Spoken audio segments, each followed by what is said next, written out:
Welcome to OAG's latest webinar. Good afternoon, good morning, depending on where you are listening in the world today. My name is Deirdre Fulton. I'm delighted to be back moderating OAG's webinar. It's been a few months, and today we're going to talk about sunshine ahead, thinking ahead to warmer days, certainly for the Northern Hemisphere, and brighter days.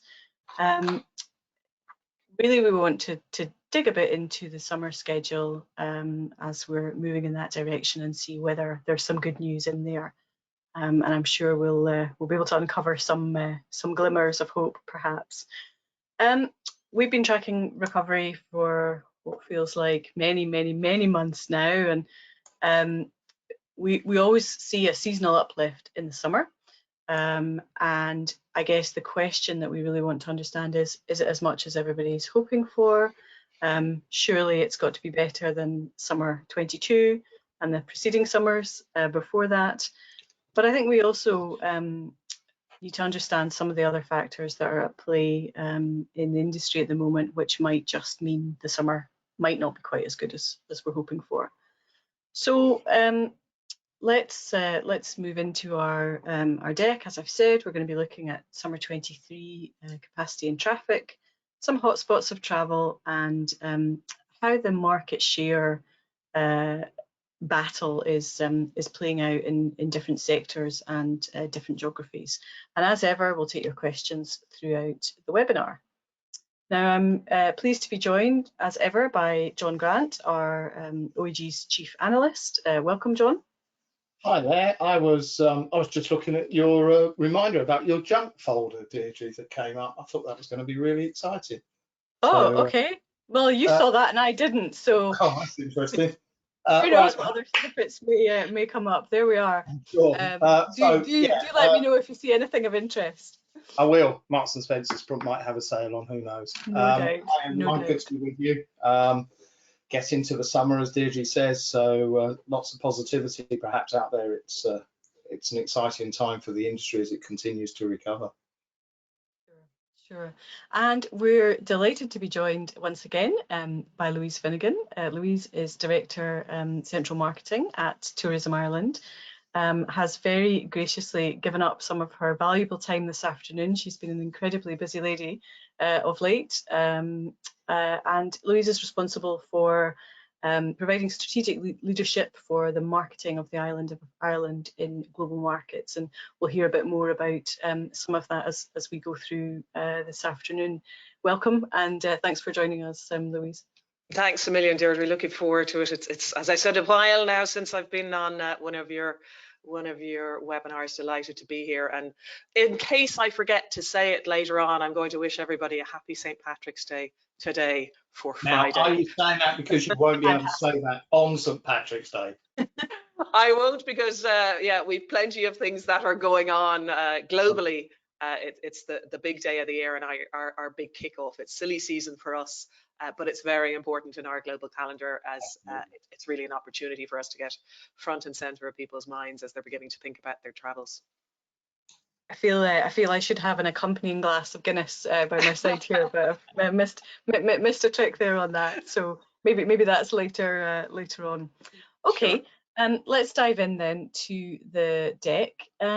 So as ever, we are reporting the global capacity position to you. So as you can see, we're getting very close at a global level, and this is domestic and international combined, to 2019 levels. Certainly considerably better picture than 2022. And at last feeling like we might be back to where we were and looking a bit further forward. John, what's your take on are we going to push above this line, do you think, in the summer season, or are we just going to rumble along just underneath? Yeah, I think we'll just hover below it, Deirdre. I didn't realise that line's actually teal coloured until I saw it in a Twitter chat this morning. But I think we'll stay just below. Couple of reasons. Historically, the pattern of behaviour has been that airlines are always shaping and adjusting capacity. and I sense that we will see that continue through certainly the first half of the summer season. Another factor that we'll come on to is the one about resources, and will the airlines have enough resources to be able to operate this through the whole of the summer? There are some challenges ahead there for sure. So I think we are going to stay behind a little bit. I think what's interesting, and again relates partly to those resource issues, is the average capacity per flight has nudged up over the course of the pandemic and as the recovery rebuilds. So although we're maybe a couple of percentage points below on capacity, in terms of frequency, we're a few points further behind than that level. And that's because we're seeing less regional flying in the US market, for instance. And you can explore the reasons for that, and we'll come up with some good reasoning, I suspect. But there's overall domestic capacity is still strong. We haven't seen China flip back towards a significant increase in international capacity for the sort of second quarter of the year. So a lot of their capacity is still embedded into domestic services, and that will evolve, and things are changing very slowly there. And of course, that gap in international capacity that we see there, a large proportion of that relates to the Northeast Asian triangle of South Korea, Japan, and China, where traditionally there are literally thousands of seats a day, and they are just not materializing at the moment. There are still only 4 Japanese cities that can accept flights from China, for instance, and there used to be about 11 or 12 of them. So there's, we've still got some challenges, but hey, if you compare this to where we were last year, we're heading certainly in the right direction, and I think most of the issues that we faced are behind us. That's about as optimistic as you get, John. That's I'll take that. Nice Louise says come to Dublin for St Patrick's. It's as good as it's going to get. Yeah. I'd love to offer that to you, John, but I probably couldn't find a hotel room for you at this late stage of the day. Well, not at a good rate, that's for sure. That's a good position to be in. I think it's interesting when we look down at the regional level, what you were saying, John, in relation to Northeast Asia. We actually haven't got the split down by sort of sub-region at this level. And if you look at the orange line, which is Asia, that fairly dramatic recovery in the last 6 months that's taken place with those markets reopening. It's easy to sort of forget that Northeast Asia in particular is still 55% below 2019 levels on international, although domestic's much stronger, and a significant proportion of that, as you said, is China and the corresponding country markets that it would be serving. I think when I looked just at this week's capacity, in more normal times in 2019, there would have been 1.9 million international seats out of China in this week. At the moment, the capacity is sitting at 450,000. So still a long way to go. Steady, long, phased uplift of capacity there, I think.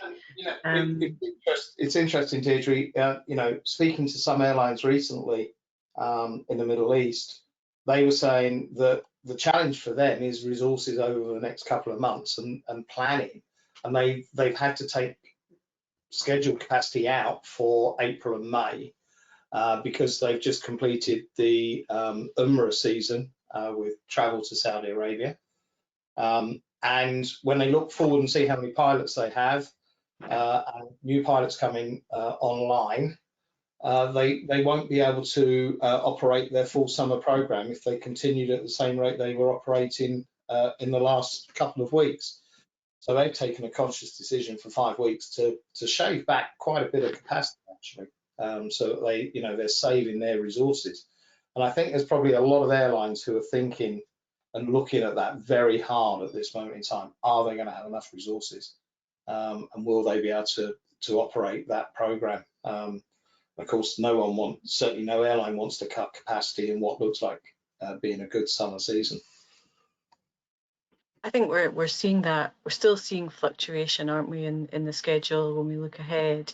I know that every week we look at the position globally, domestic, international, and every week it looks like next week's going to be the week where, you know, we tip above, and there's a constant reevaluation still on a week-on-week basis. Not as dramatic as it perhaps once was, but there is still that fluidity, isn't there, as airlines struggle to match or are cautious about matching supply and demand going Yeah, forward. I've seen or heard some airlines in discussion sort of say, you know, suddenly the market just feels a little bit softer than it did this time last year, and for the first time they feel that there might be a slowdown in this pent-up demand that we've seen. That was a major Middle East carrier, and I think you've got to be a bit cautionary about that, because they were comparing against this time last year when, you know, they couldn't get enough capacity to Russia to get people out of Russia who were desperate to get down into the United Arab Emirates. But even in those markets that have been performing well, you see it a little bit of a softening perhaps in the US. So it's a mixed bag, and whilst I remain confident, I think, you know, the market is not going to continue at this pace and strength of demand through the whole of 2023 and through 2024. It is going to soften a little bit. And a great unknown, of course, is what's the return of the corporate traveller, and when is it going to happen? Probably not this side of September, given where we are now. We'll enter the holiday season, and then suddenly, you know, it will be September upon us, and hopefully we see some more corporate demand coming back. Interesting. What is also interesting is that what we are seeing in terms of that projection for summer is very, very close to 2019. So and it may be that there still is that sort of fluctuation and reevaluation that's going to continue through the summer. But these are strong numbers. You know, this is a strong position to be in, I guess, at this point, 2 weeks out from the start of the summer schedule. Yeah, the domestic number, as we said, you know, predicated off the back of China and the US. The US domestic market is, you know, growing rapidly. New capacity coming online, a couple of new airlines, but not only that, you've got Spirit, JetBlue, Frontier, and Allegiant, who all been taking aircraft deliveries in the last 12 months and bringing them into their weekly production numbers. So it's no surprise domestic is that strong and that resilient. But there are very few markets where domestic operations are profitable. You know, the United States in the last couple of years has proven probably an exception to the rule. Ask a Chinese airline if it's been profitable to fly domestic services through the pandemic, and they'll tell you no, it's not. You know, they've lost millions. And we all want to see the international recovery, and that's where the money is for the airlines, and that's where they need to get back to operating. And that is music to your ears, Louise, I guess, in terms of, you know, nobody wants international recovery more than someone in your position. More than our little island, absolutely. Do you know what's interesting? Like the European Travel Commission are very much predicting a rebound into 2023 and a pretty robust economic outlook. But despite that, it is expected, I think, to be at a slightly slower pace. I think, as John said, you know, we saw all that pent-up demand beginning to move last year. but I think it'll just slow down a little bit. We are certainly, I mean, you mentioned capacity earlier on. We're looking at about 102% actually for summertime of the 2019 capacity levels. Some of that, I have to say, is probably driven by outbound. You know, as I said, we are in Ireland. A lot of people are still looking to get out and about. But we'd be reasonably sort of cautiously optimistic, I suppose, in terms of what we're looking at coming down the tracks at us. I mean, we have done, and we all through COVID did sort of some sentiment research. We have a fantastic strategy and insights team who have kept us honest and on track. But what we see, and that last bit of research was done in sort of September timeline, was that the fundamental demand for European holidays in general remains really strong, with 75% of people, of the folks that we've spoken to in both the US and all over Europe, about 75%, that's 3 in 4, still expecting to take a European break in 2023, and that's 20% more than in 2022. So hopefully that does materialize. Do you know, And I think we'll come on to look at some of the specific European low cost growth that's coming this summer, and that bears that bears a relationship to what you're saying, definitely.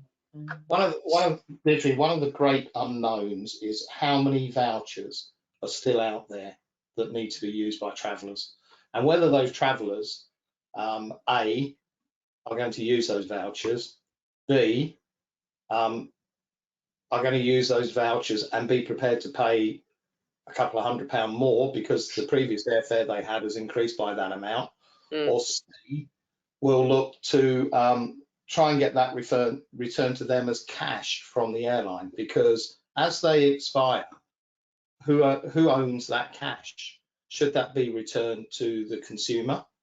There was a case in the UK this last week where an individual won a case against British Airways for the return of the cash rather than the voucher, on the basis that the route they wanted to travel on was no longer operating. And there's all sorts of examples like that. So that's going to be an interesting play over the next couple of months, and see whether people look to burn them quickly or what happens. It sort of feels like that's just a relic from 3-4 years ago, isn't it? And in terms of we saw a big spike last year when lots of people tried to take those trips that they hadn't been able to take for the previous 2 years. And actually, the idea that there are still vouchers lingering around for airlines is just a headache, isn't it? It's funny. I haven't even heard of the mention of vouchers. John, you're the first person that's mentioned it. I'd say in about a year, as far as I'm concerned. So it's interesting to think about the potential that there may be quite a few still floating around out there. It hasn't popped on our radar as of yet, anyway, in any of the feedback or research that we've been doing. Well, we've got a couple of hundred. We've got a couple of hundred people on here. Be interesting to see if any have got vouchers, and maybe I'll offer to buy them at 10% of face value and see what I can do. I guess to some extent, if you were planning that trip to China or to a market that was closed until the back end of last year, then actually, quite legitimately, you could still be in that position. But I wonder whether then that's much more of a sort of specific to those geographies that just weren't open. I think for sure, Japan will be celebrating a very, very busy cherry blossom season this quarter, because it's the first time people have been able to get in there. Similarly, your St. Patrick's Day celebrations, Louise, I don't know how busy it was last year, but I'm guessing not anything nearly as busy as it's going to be this year.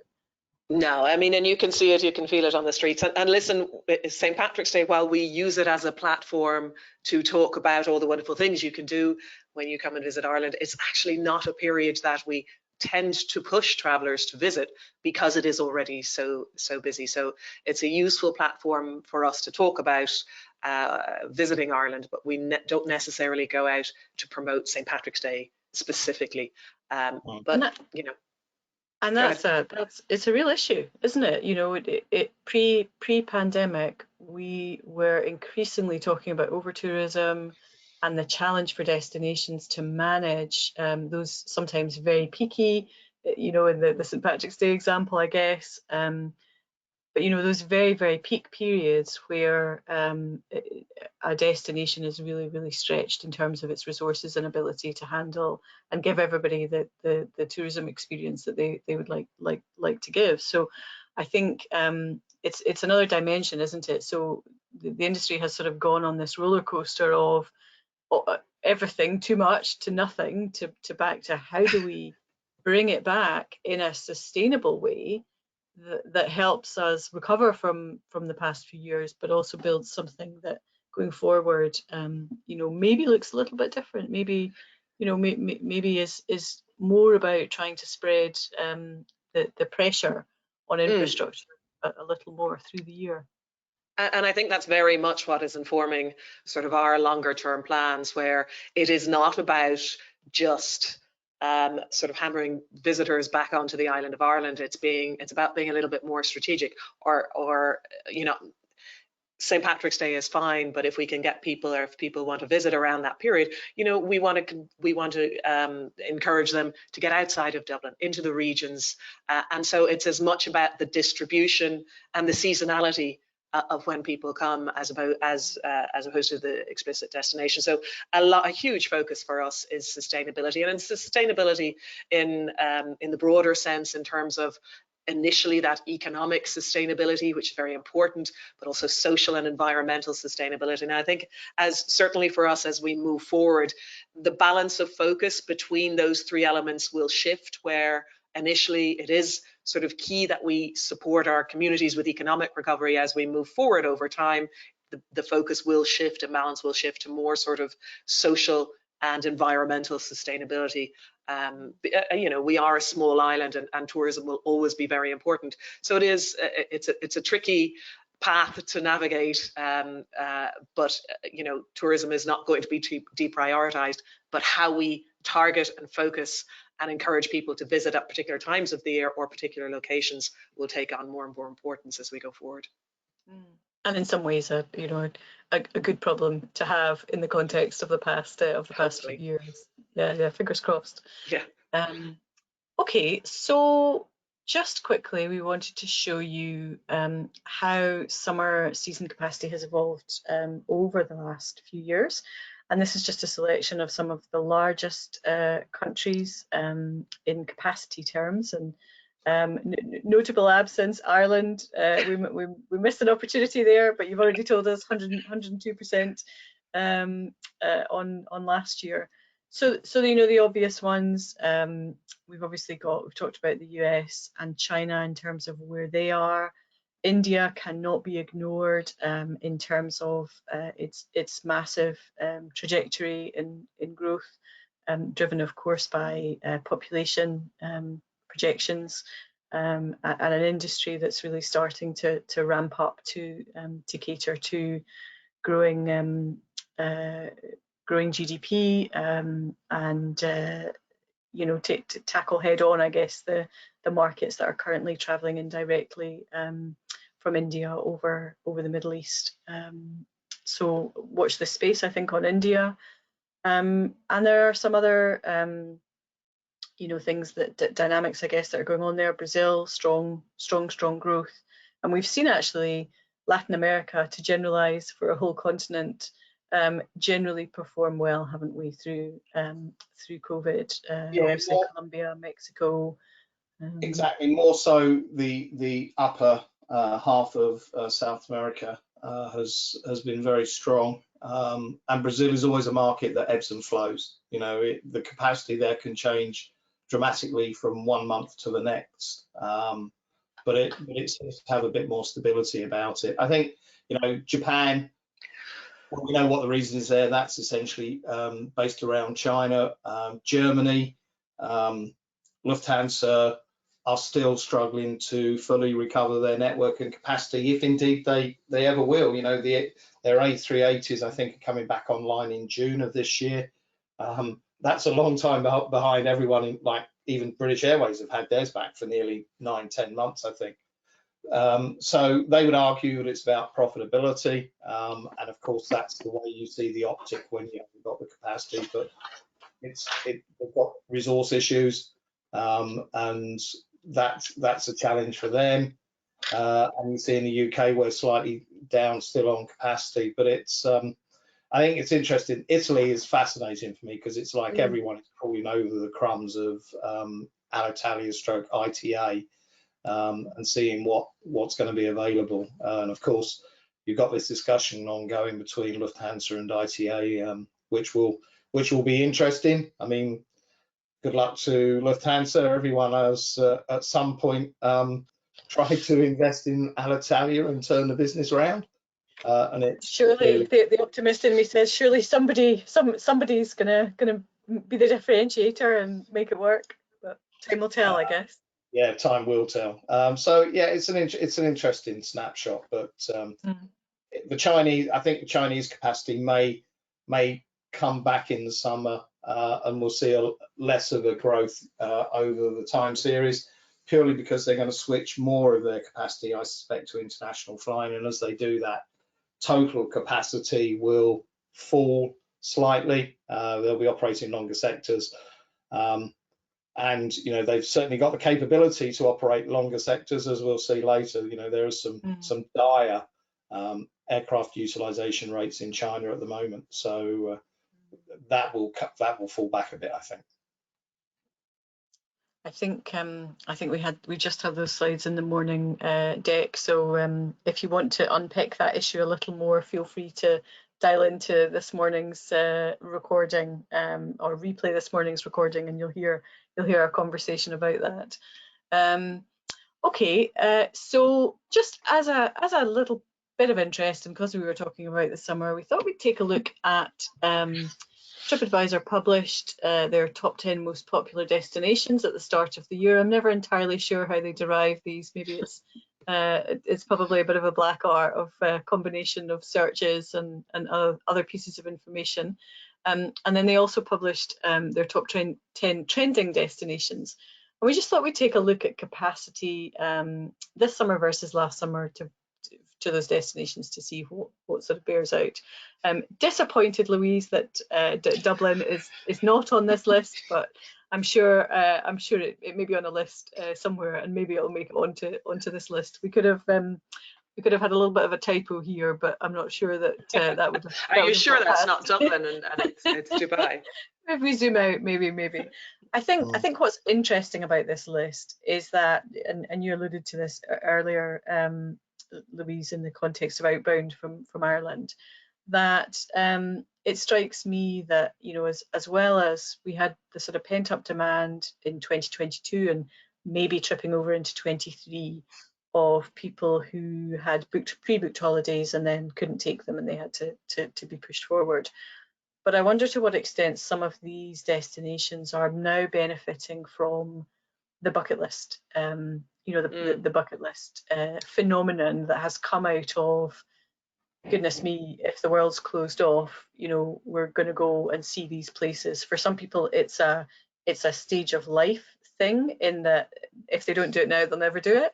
But for others, it's just a different philosophy, I think, in terms of, you know, if we're going to take that trip, let's seize the day and take that trip, you know, right now. It's definitely something that actually has popped on our research that we've picked up across Europe, our European markets and the US, and not specific to Ireland. It is just people saying they're not going to sacrifice their big trip. They're still going to take the week or 2 week break, but they might cut back on the short breaks. And I think that's probably something that you'll see in here. I mean, they're all destinations that by and large are probably big trips for a lot of people. And I think that, along with that sort of bucket list effect, is probably, you know, people still want to do the big trips and might cut back on some of the smaller or shorter trip travel. There are some interesting factors at play in this list. You know, if you look at that and you put reason against all of these, reason for Dubai being you know, top and most popular, quite frankly, huge influx of people from Russia in the last 12 months. And also from Central Asia. You know, there's been a lot of growth from Uzbekistan, Kazakhstan. You look at Bali, it's just one word, Australia. You know, London, Rome and Paris is really weak currency and US tourists flowing in here at huge rates. Similarly, Cancun. And it's, you know, Istanbul, I think, is a combination of Russia and also some pretty good destination marketing. So all of those have particular factors that have helped them in terms of popularity, and will continue to do so. I mean, apparently, you know, Russia is the second largest source market now for Dubai. Talk to both Emirates and Fly Dubai, and they will tell you, you know, they can't get enough capacity into Russia even now, and what they do is selling at incredibly high rates. So it's a really lucrative market for them. Interesting. Let's move on to our next slide. So we wanted to take a look at how the summer was shaping up in terms of airline positions and rankings. The first thing to note is that we now have relatively fewer airlines operating in summer 23 versus 19. So some obvious ones that we know about that have disappeared, but some consolidation in there, I'm sure, as well. The key thing for me really out of looking at the data in this way is the march of the low-cost carriers. You know, they have moved significantly up global capacity rankings. Now, part of that is you know, the sort of sheer position of serving domestic markets, serving short-haul markets that remained open, whilst some of the carriers that have moved down this list were hidebound really by restrictions, meaning they couldn't serve the markets that comprised their core business. But you know, we sort of probably expected that Ryanair would be moving up the rankings, but to see Wizz Air, who really grasped the opportunity to grow during the pandemic, go from 32nd to 16th place is quite a jump. Spirit are doing something similar in the US, but then you've got EasyJet, who have clearly adopted a different strategy, focusing, as we know, on profitable operations. Not that the others aren't, but they're ploughing a different furrow, aren't they?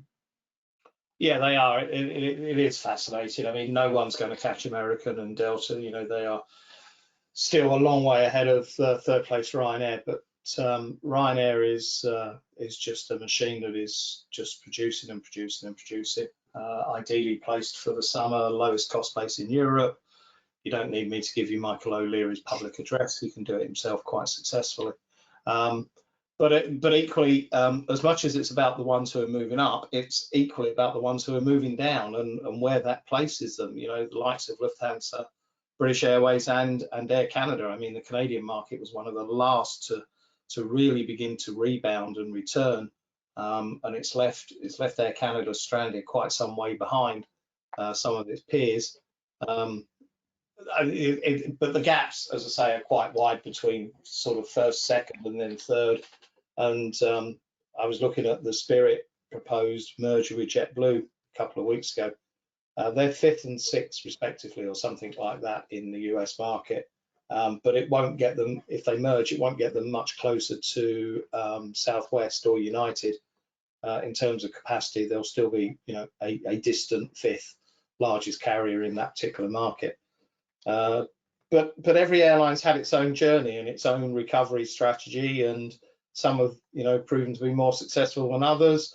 Some have been hampered by resources, some have been hampered by later opening, some have been hampered by network connectivity issues. You know, if you're a legacy carrier and you 30–40% of your business relies on connectivity, and you can't connect those major flows you once had, that makes it very difficult for you as a business to recover to the scale that you were operating in 2019. But I mean, Louise, when you look at what Ryanair are putting back into Dublin this summer, you know, that's another nearly 18% more flights per week. Your second runway is clearly being used. It's definitely busy, and yeah, I think, I mean, if I look at it from a sort of market perspective, I think Ryanair has about, I want to say, about 54% of all the seats, all our seats into GB. You know, it's pretty significant. and they have been very aggressive. You know, obviously we love working with our partners in Ryanair, but part of the challenge is that transience of those routes, that they have a tendency to jump around a little bit. And you know, Ryanair often creates the market and creates markets that we wouldn't necessarily be targeting from an inbound tourism point of view, but certainly they will lay in routes and literally create the demand. You floor the price, get the people on board, and then begin to they've really strong dynamic pricing, and then begin to push the price up. But interestingly, I think from a Ryanair perspective, you're not seeing those low level prices that we saw before. You know, the prices are staying buoyant up there. But they're still creating that demand and seeing a lot of, certainly pushing in a lot of capacity. Whether it will all be, it'll be interesting to see the load factors as we move forward and how that capacity bears out. And let's not forget that the lead-in price is normally unbundled. So by the time you put, you know, one suitcase or a piece of cabin luggage in there, or advanced seat assignment, whatever it is, you could double your airfare very quickly. And I think for a lot of airlines, the future is ancillary revenue generation as much as it is passenger yield per seat. Yeah, totally. I think what's really interesting though is that, you know, one of the things we've seen is legacy airlines also unbundling fares, and I wonder to what extent this is a cyclical thing, because is that really what the customer wants? I'm not sure. You know, I'm not sure. Even in low cost, the low cost sector, I think people have become fatigued with what's the real price. You know, let's get to actually how much is this going to cost me, and that unfolds as you go through the booking process. I don't know. I think we've also sort of trained people. The airlines have almost trained people to be smarter about their costs as well. So, you know, I flew just the other day out of Dublin, and the number of people that had absolutely nothing but a tiny carry-on was quite remarkable. I mean, you just don't see so much big luggage and bags being carted around the place. No, and but it gets hot when you've got. It gets hot when you've got 12 coats on and you're trying to. Winter is tricky.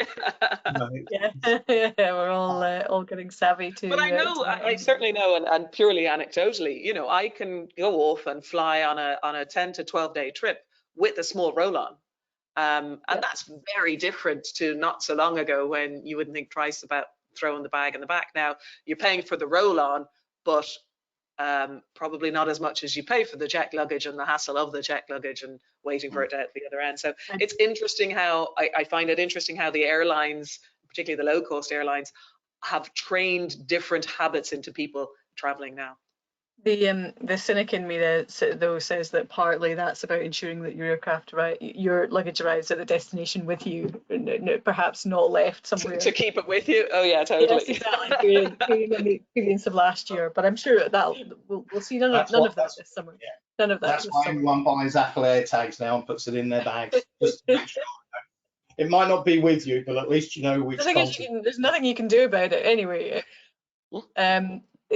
I think the reality, and this is just a snapshot of looking at how market share between low cost and legacy has evolved in capacity and frequency over the last few years. So going back to February 19, you know, these guys are not that it was ever in doubt, they're here to stay. And in most markets, they are the dominant, the dominant sector. We've seen mostly, with the exception of Germany, which is there are other things going on there. We're seeing increases of 10 to 15% over that period with low-cost carriers. Particularly Ireland, the UK. And Italy, up to 60+%. If we look actually at some of the domestic market shares, Italy, for instance, it's even higher, 73%. If we just looked at travel within Italy, Ireland, it's smaller market, but again, considerably higher.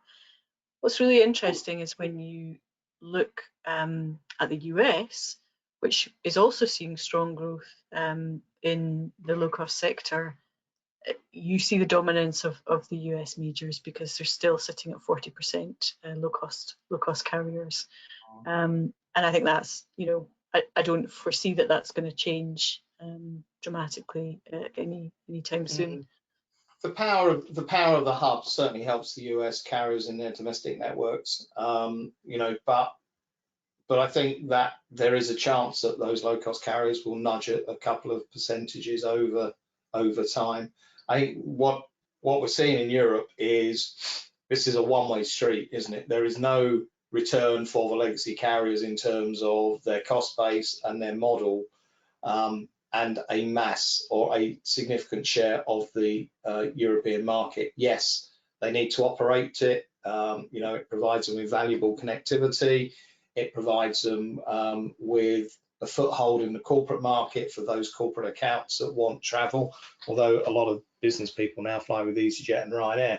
But the market and the selling fares and the way of operation is being set and has been established by these low-cost carriers, and that's not going to change.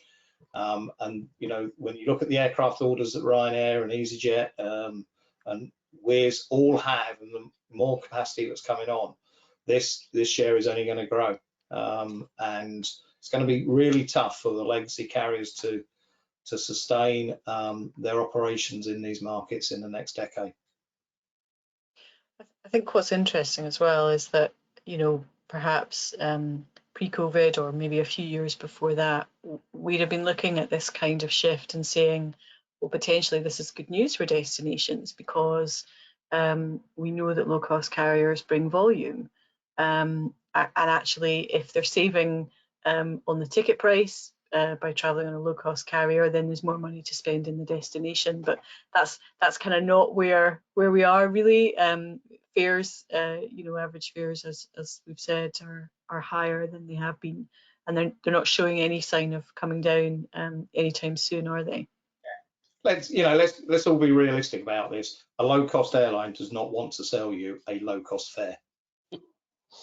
It does, but it sells you a low-cost fare because you can buy many other things with it, and if you need to buy it at 1 week's notice, it certainly isn't low cost if they've done their revenue management and got it right.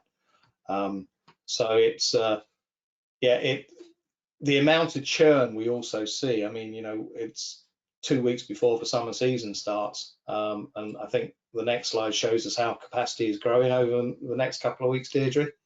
I think we've actually got we've got a quick look at spring break, and then we're on to summer 23. But the amount of capacity growth the low-cost airlines are going to place in the market in the next couple of months, you know, you think, how on earth can they do that? But they can, and they will. They'll be waking you up at 5 o'clock in the morning as they take off over your local airport, and again at 2 o'clock in the morning when they get back after having done their last sector. KLM will start at 7 o'clock in the morning and finish at 10 o'clock at night. You know, it's a completely different model. I guess from a destination perspective, Louise, it you know, does it matter? Is there anything that shows that spend is affected by the type of carrier that somebody arrives on, or you know, you want volume, don't you? Well, yes and no. I mean, our focus is not specifically from an Irish point of view or a Tourism Ireland point of view. It's not really on volume. It is driving the value and driving, you know, what we want to see is more visitors coming, as I said earlier, sort of at shoulder period or off-peak times and getting out into the regions. And so our focus very much is kind of targeting at the moment, from a tourism point of view, the higher spending visitors. So, you know, the folks that are coming to visit outside of Dublin are likely to stay a little bit longer. US market huge for us because they'll come and they generally will stay a little bit longer. Golf is a huge area for us. Targeting higher end luxury travelers is a huge area for us as well. And I think particularly in the US, you'll find, you know, there isn't, the LCCs haven't cracked the transatlantic market at the moment, and by value, typically the US is our most important market, and they would be quite loyal, US visitors, quite loyal to domestic brands, to the American or United or Delta, etc. Aer Lingus, our own flag carrier, is huge in the US and has a big impact there. But you know, I suppose to your original question, Deirdre, we're not going for volume. No, for us, it is about getting the right people to the right place at the right time when it boils down to it. And that's where we try and get quite targeted and focused with our communications and our branding. So we would tend to do an awful lot of cooperative engagements and cooperative work with partners, with carriers in particular, where we co-promote Ireland as a destination. We've actually we're gearing that more towards, you know, working with them, not during the peak times, but working with them generally during the shoulder season to sort of fill that capacity that is probably harder to fill than at peak summer periods. So we don't do really any tactical activities during peak times, and really do focus on the shoulder seasons, again, to drive the value adding visitor, I suppose, rather than just purely the volume. Unfortunately, I'm not sure that much of the spring break traffic is coming your way. Although maybe not to be our target market, in fairness. No, exactly, No, exactly. quite frankly. Although, yeah, 2019, you know, the 17th of March featured in there, but no, it's and as you rightly say, you know, low costs carriers have not yet properly broken into the transatlantic market, although we're seeing JetBlue really, you know, really develop the product there, aren't we? And who knows what the future might bring. They've got Paris, they've got London, they're trying to get Amsterdam. It's got to be Dublin next, doesn't it, Louise? There's a logical conclusion to that, isn't you there? don't need to invest. We won't be complaining about that, yeah. So okay, this is the one I think you were alluding to, John, that the uplift between the current week and just 2 weeks' time is pretty significant, isn't it? And a real mixed bag of carriers here actually driving that. Some of that is, you know, inevitably China restarting, but there are some other interesting snippets in there of really strong growth, aren't there? There are, and you know, this plays the whole thing. In some ways, it's quite fortunate because the 26th of March commencement of the summer schedules. 2 weeks later, it's Easter, so we're straight into the Easter holiday season. You know, so there's going to be a lot of demand around that. A few of us have got an invite to some event and some coronation that's taking place at the end of first week of May, and that will drive demand into the UK. And quite a lot of demand out of the UK actually at the same time as people take a long break holiday. So yeah, Jet2, Ryanair putting in a lot of capacity, Wizz Air 24%. It's this is the beginning of the challenging period for these airlines, and it's going to be the stress test for resources in the coming months. You know, can they deliver these schedules and deliver this capacity growth? Can the airports accommodate the 4 o'clock in the morning check-in peak hours, the security staff at 4:30 being available and ready to operate? That's gonna be the pinch point, and we're gonna, you know, as I say, we're gonna test it quite robustly in the next couple of months, and that's before we get to July and August. Segued very nicely, John, into my next slide, almost like you knew it was it was coming. Resources, you know, we've touched on it a couple of times through this afternoon, but you know, we're still we all probably look back on 2022 and be the sad relief that it was behind us.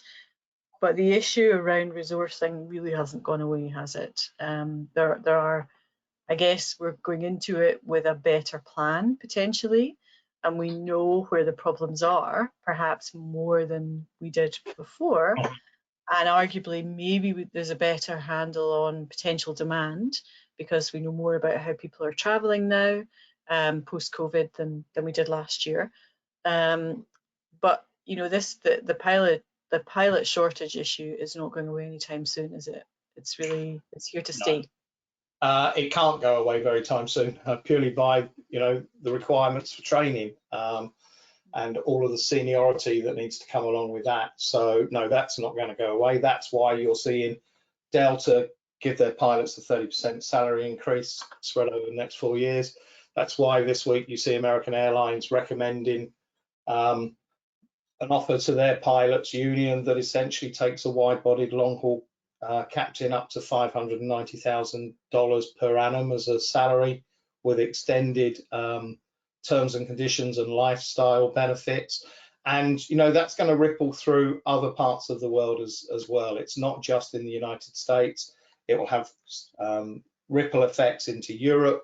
It will have ripple effects into places like South Korea and Asia, where US pilots with the necessary hours and qualifications were operating for airlines like Cathay Pacific and left, and Korean Airlines.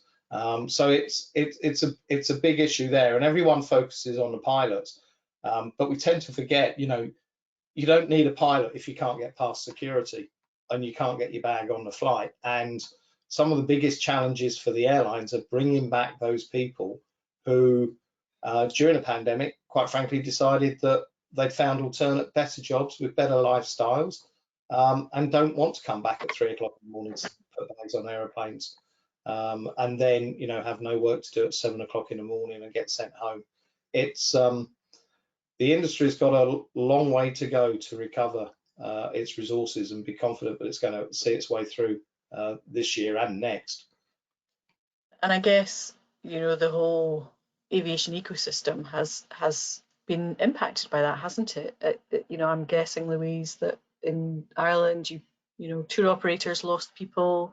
They shut up shop because there wasn't any business. And when you're 2-3 years into a crisis like COVID, people go off and find other things to do, don't they? And that prompts a whole shift in the product that's there on the ground for people to I mean, it does go beyond the airline ecosystem to the entire hospitality sector, realistically. I mean, what we did see during COVID was people, as John sort of alluded to there, kind of upskilling, looking at alternatives, taking some of the downtime they might have had over COVID to reskill and look for alternative employment. So what certainly we see in Ireland is a very tight labour market at the moment.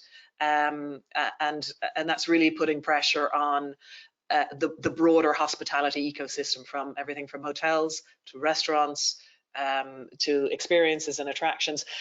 And it's giving rise to a sort of interesting response from folks like the Hotels Federation here nationally in Ireland, and the domestic tourism associations, who are coming together to put to launch campaigns. We have consumer campaigns in market here aimed at encouraging folks to consider careers in hospitality and all the different areas of hospitality. And so you have these really interesting collaborations on the ground with the industry coming together to promote, getting involved in the hotel industry, getting involved in the hospitality industry, and trying to sort of sell the pathway to career development and evolution, and how people, and really trying to get people into the hospitality and sector. So it's not just on the pilot side. Obviously, the lead times for pilots, as John said, is much, much longer.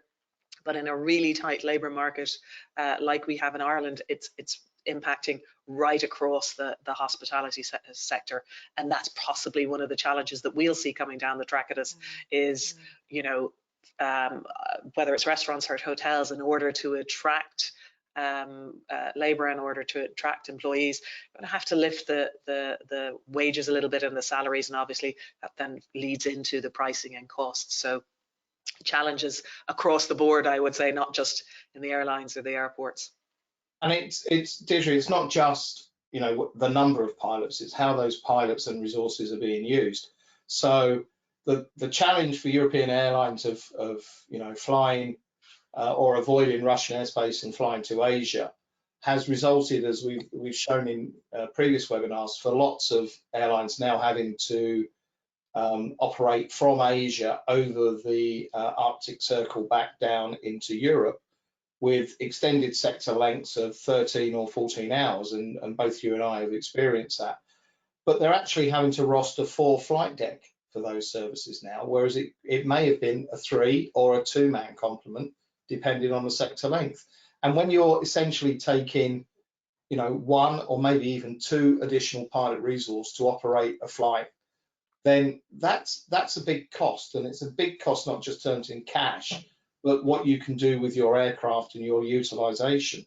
So we've got challenges in so many directions that we need to address. I mean, no better time if you're young and leaving university or whatever, and you're not colorblind, to try and be a pilot.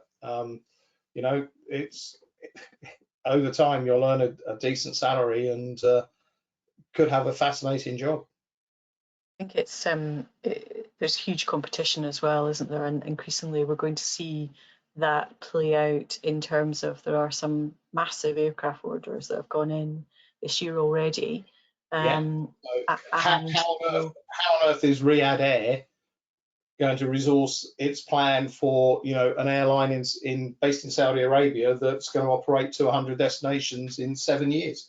How are Air India, with its rapid expansion plan, going to find all the people? Well, the answer in Air India is it seems like everyone who works for an airline wants to leave and join Air India at the moment.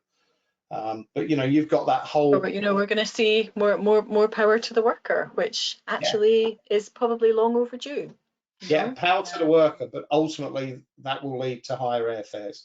And when the worker becomes a consumer, they sort of change their mindset on that particular issue, don't they? Funny that. I'm conscious we've got a couple more slides to skip through, and we do have a hard stop at 4 today. So brief thoughts. You mentioned this already. The JetBlue Spirit merger, it doesn't really move the needle for them in terms of getting them up to compete with the big carriers. But quite interesting just to see this picture, isn't it, in terms of the network overlap that would result from this. Yeah, I mean, JetBlue do quite a lot of transcon stuff out of the northeast, whereas Spirit do quite a bit out of the southeast, Florida based. So that's complementary. One of the challenges I think for everyone, the regulator and the 2 airlines, is that collectively 50% of the combined entity's capacity would be between Florida and the northeast of the United States. That's a big share of capacity. Will the regulator be interested in that? Probably.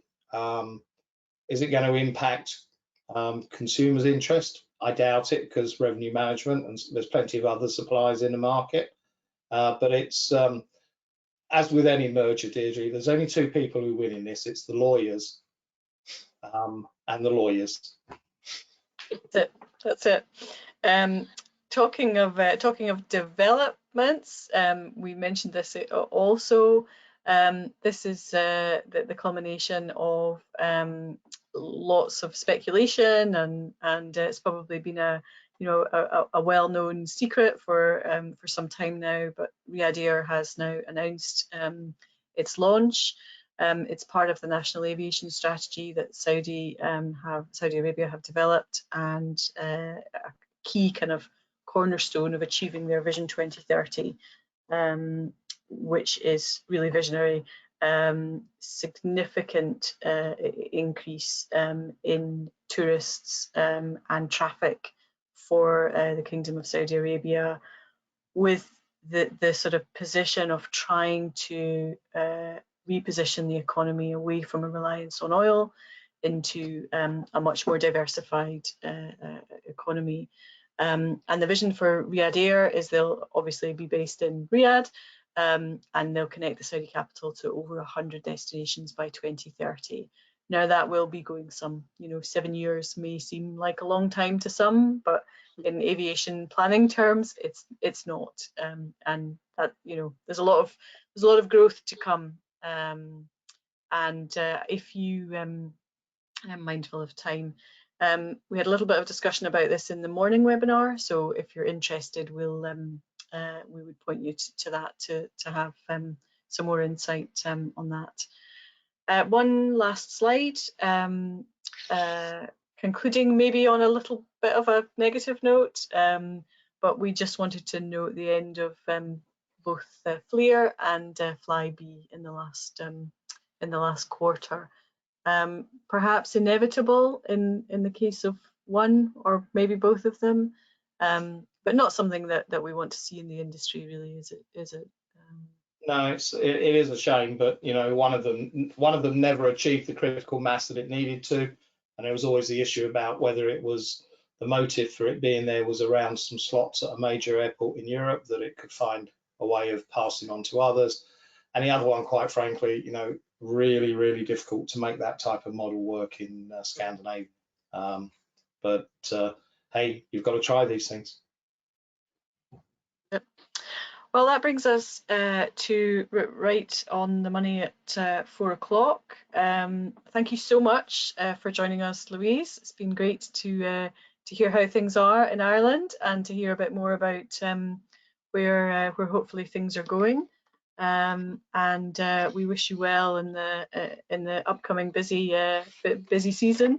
John, thanks as ever for your insights too. And for any insights, feel free to sign up to OAG's blog. In the meantime, there's a fairly regular stream of consciousness that comes out on industry developments and topics. So thanks again, everybody. The next webinar is going to be the 26th of April, and we'll look forward to having as many of you join us as can then.